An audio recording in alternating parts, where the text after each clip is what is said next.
Hi, my name is Elijah Palmer. I'm Deputy Director of Education at the Hampton Roads Naval Museum. Today I'm at Fort Darling atop Drewry's Bluff overlooking the James River. This was the site of a key naval battle near Richmond during the Civil War. The Union James River Squadron, under Commander John Rogers, was confident as it went up the James River in mid-May 1862. On May 10th, Union forces had just captured Norfolk, forcing the Confederates to blow up their most powerful naval weapon, the ironclad CSS Virginia, as its deep draft prevented it from going up the James River. With the Confederates in retreat, President Lincoln, who had overseen the invasion of Norfolk, ordered the flotilla to advance upriver. Yet after largely unopposed progress up the river, the Union ships would encounter stiff resistance near Richmond. About 8 miles south of Richmond, at a bend in the James River, the Confederates had fortified their defenses at Drewry's Bluff. They called this fortification Fort Darling, and armed it with 3 large-caliber coastal cannon. The fort sat roughly 90 feet above the water, giving the defenders the perfect vantage point for firing on ships coming up the river. Besides the guns at Fort Darling, they placed cannon at other points on the river nearby, including some at Chapin Bluff manned by the former crew of CSS Virginia, and also had infantry on the banks to act as sharpshooters. To make navigation difficult, the Confederates sunk ships and other obstructions in the river. On the morning of May 15, 1862, the Union ships prepared to attack.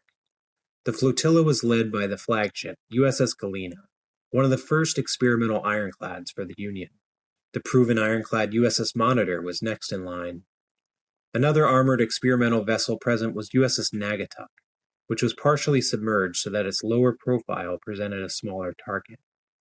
2 wooden gunboats, USS Port Royal and USS Aroostook, were in support as well. At 7:15 a.m., the crew of the USS Galena had nimbly maneuvered into a broadside position and began to engage with the Confederates atop the bluff.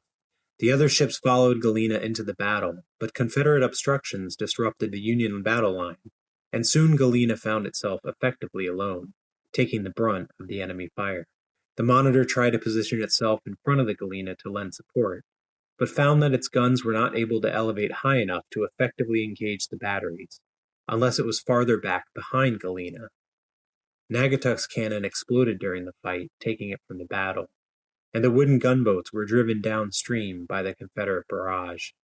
Galena fought on for several hours, taking heavy damage. The biggest problem was the Galena's armor was not nearly as effective as the armor on USS Monitor, and frequently fragmented when hit, wounding the crew. Early in the fight, the recoil of the Confederates' largest gun broke its carriage, knocking it out of the battle.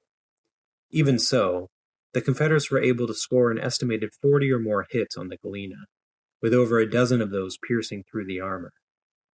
Throughout the morning, Confederate sharpshooters on both riverbanks harassed Union crews, with a crew member on the Monitor recalling that the bullets pattered upon the decks like rain.